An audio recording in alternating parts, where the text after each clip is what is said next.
Sem dúvida, havia ali um fato que necessariamente decorria de uma causa.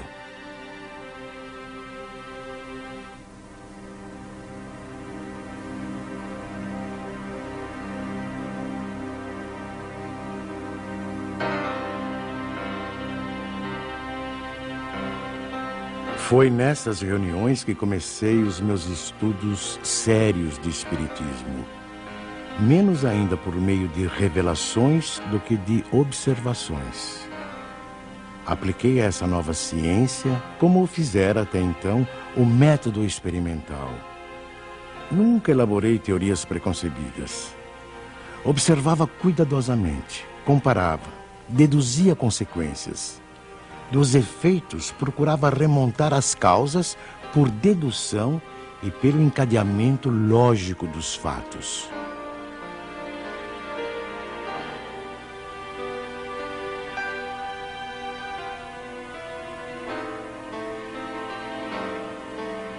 Um dos primeiros resultados que colhi das minhas observações foi que os espíritos, nada mais sendo do que a alma dos homens, não possuíam nem a plena sabedoria, nem a ciência integral. O saber de que dispunham se limitava ao grau que haviam alcançado de adiantamento. A opinião deles só tinha o valor de uma opinião pessoal.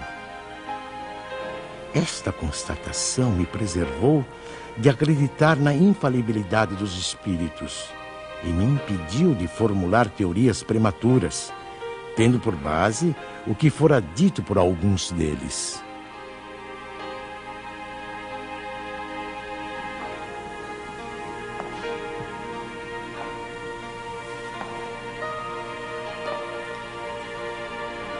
O simples fato da comunicação com os espíritos,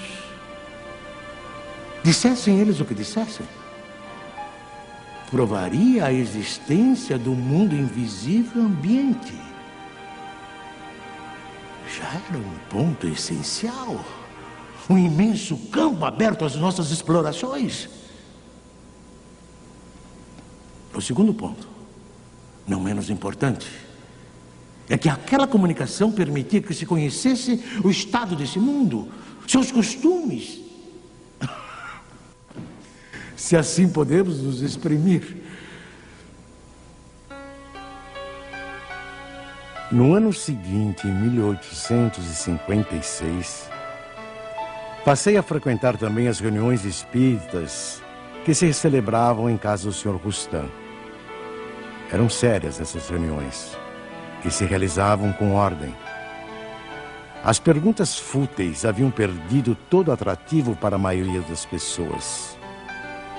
Quanto a mim, ia obtendo a resolução dos problemas que me interessavam, do ponto de vista da filosofia, da psicologia e da natureza do mundo invisível. Levava para cada sessão uma série de questões preparadas e metodicamente dispostas. Pouco a pouco, as sessões iam assumindo caráter muito diverso. Entre os assistentes contavam-se físicos, matemáticos, estudiosos e cientistas das mais diferentes áreas do conhecimento humano. Todos formulando perguntas, aprofundando temas e questões.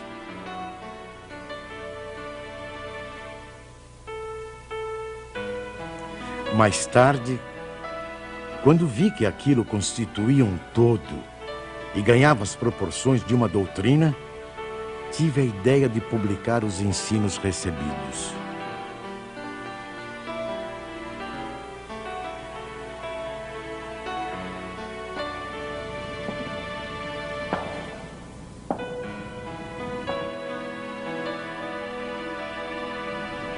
O meu trabalho, em grande parte, já estava concluído e tinha as proporções de um livro. Mas eu fazia questão de submetê-lo ao exame de outros espíritos, com o auxílio de diferentes médiuns. Mais de 10 médiuns participaram do trabalho.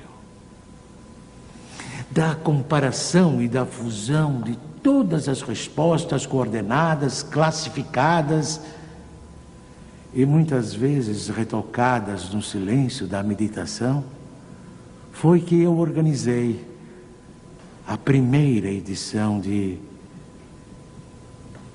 O Livro dos Espíritos.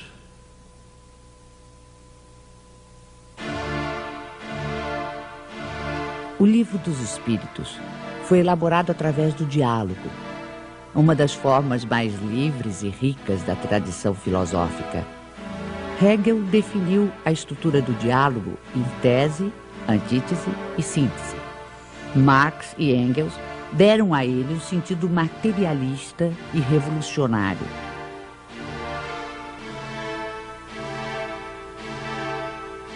Em vez de enfatizar as contradições, os conflitos e as lutas dos opostos, a dialética espírita prefere a compreensão, a união dos contrários, o entendimento que conduz ao progresso.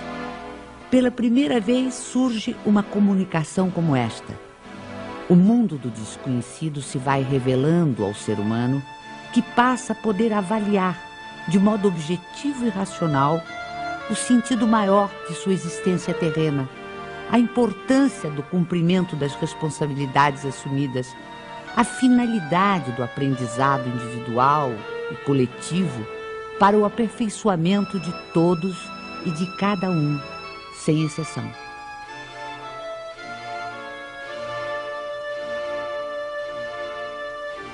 A fé inabalável é a que pode encarar frente a frente a razão, em todas as épocas da humanidade. É aí que reside a principal força do Espiritismo. Força que não fica apenas circunscrita ao plano filosófico, mas que também se estende aos planos científico e religioso. Científico, porque o Espiritismo é uma ciência que demonstra experimentalmente a existência da alma e sua imortalidade. O diálogo ou intercâmbio mediúnico entre o mundo espiritual e o mundo corporal vem abrir uma nova era nos estudos espirituais.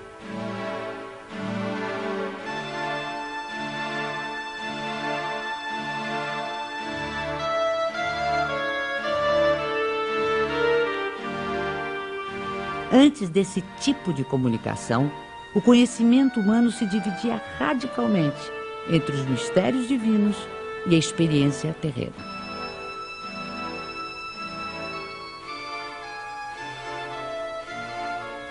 A dialética espírita modifica essa ordem de coisas, mostrando a possibilidade de tratarmos os temas espirituais através da mesma razão que aplicamos às questões materiais.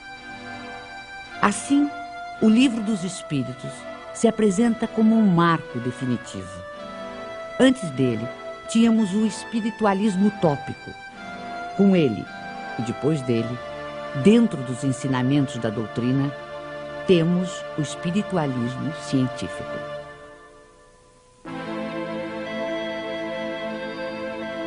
Não existe o sobrenatural senão para o desconhecimento humano das leis naturais.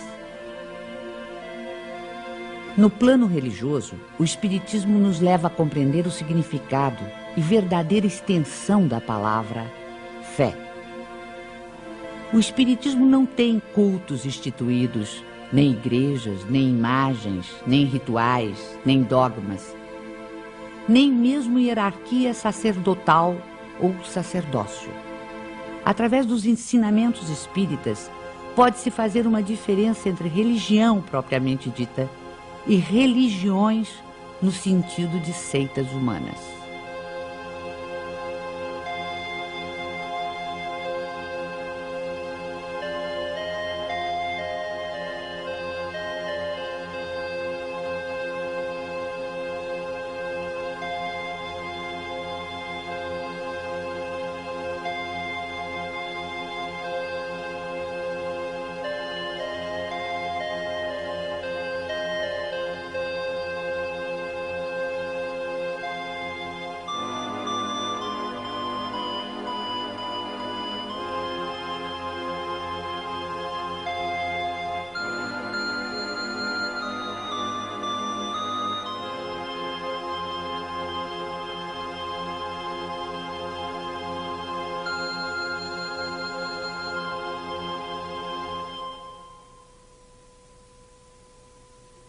Em vez do culto, temos a prece, que é o mais belo dos diálogos, o mais íntimo, o mais simples e, ao mesmo tempo, o mais sublime.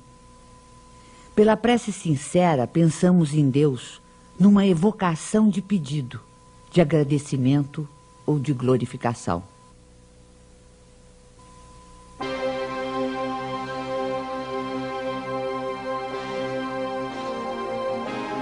A história da ideia de Deus mostra-nos que ela sempre foi relativa ao grau de intelectualidade dos povos e de seus legisladores. Na antiguidade, Júpiter empunhava o raio, Apolo conduzia o sol, Netuno senhoreava os mares. Mas se de um lado a ignorância havia humanizado Deus, a ciência lhe confere dimensão mais inteligente e, portanto, mais próxima dos atributos da divindade.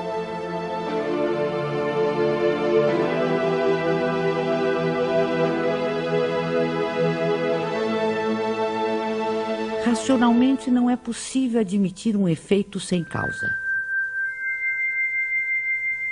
Olhando o universo imenso, a ordem e harmonia a que obedece a marcha dos mundos inumeráveis,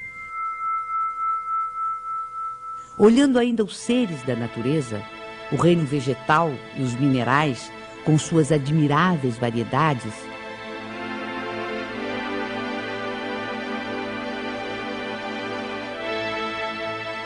sondando também no mundo microscópico, com incontáveis formas unicelulares,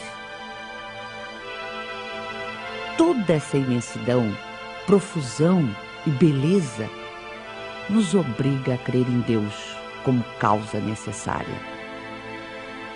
O feto não pode conhecer a dimensão de quem lhe dará a luz, da mesma forma que o homem é incapaz de perceber Deus em sua divina essência. Mesmo depois da morte, dispondo de faculdades perceptivas menos materiais, não pode ainda o espírito imperfeito perceber totalmente a natureza divina. Como recém-nascido, precisará crescer e evoluir para aos poucos adquirir entendimento.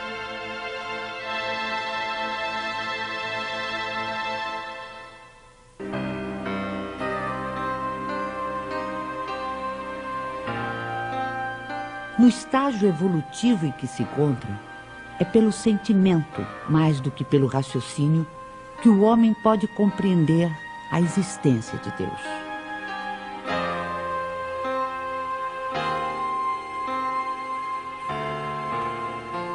Allan Kardec colocou logo no início do Livro dos Espíritos um capítulo que trata exclusivamente de Deus. Com isso, pretendeu significar que o Espiritismo tem na existência de Deus o seu princípio maior. Os seres que se manifestam designam-se a si mesmos pelo nome de espíritos e dizem, alguns pelo menos, que viveram como homens na terra.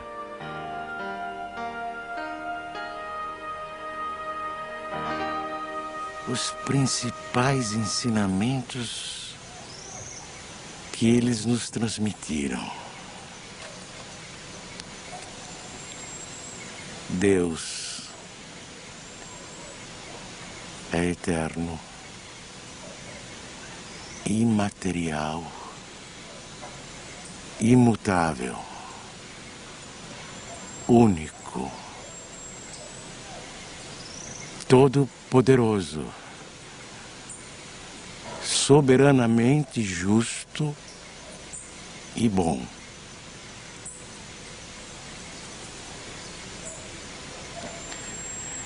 Este é o melhor conceito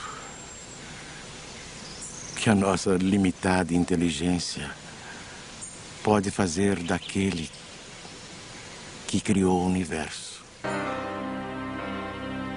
O universo compreende todos os seres animados e inanimados, materiais e imateriais. Os seres materiais constituem o mundo visível ou corporal, e os seres imateriais, o mundo invisível ou espírita.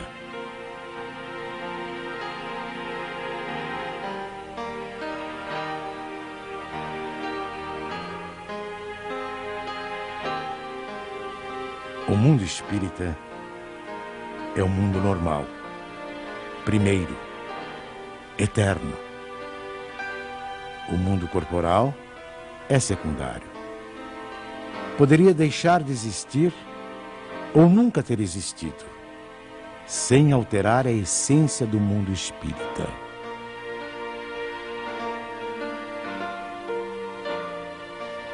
Os espíritos revestem temporariamente um invólucro material, perecível, e sua destruição pela morte os devolve à liberdade.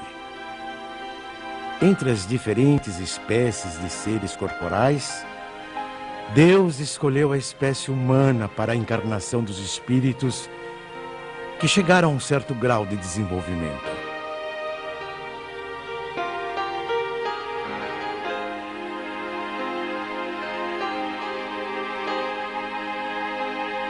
A alma é um espírito que encarnou e, portanto, um ser imaterial e individual que reside em nosso corpo e a ele sobrevive. Antes de se unir ao corpo, a alma é um dos seres inteligentes que povoam o mundo invisível. Ao revestir temporariamente um invólucro carnal, a alma adquire as condições materiais para se purificar e se esclarecer. A união da alma com o corpo começa na concepção, mas só se completa com o nascimento. O homem tem assim duas naturezas. Pelo corpo, participa da natureza dos animais, dos quais possui os instintos e o mesmo princípio vital. Pela alma, participa da natureza dos espíritos. O perispírito é uma espécie de laço semimaterial que une corpo e espírito.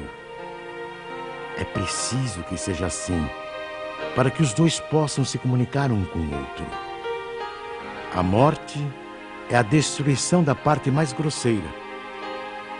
O espírito conserva o corpo etéreo, invisível para nós no seu estado normal, mas que ele pode tornar eventualmente visível e mesmo tangível, como se verifica nos fenômenos de aparição.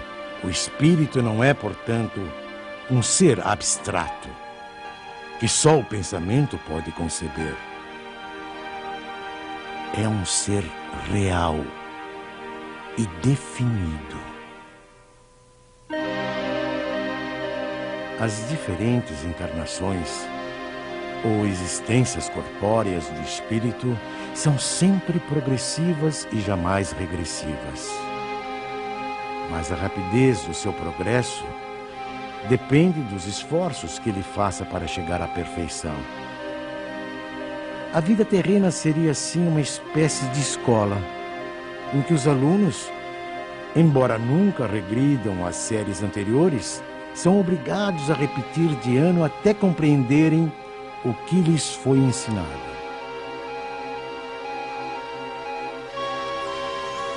Sem as sucessivas provas das vidas corporais, não haveria justiça.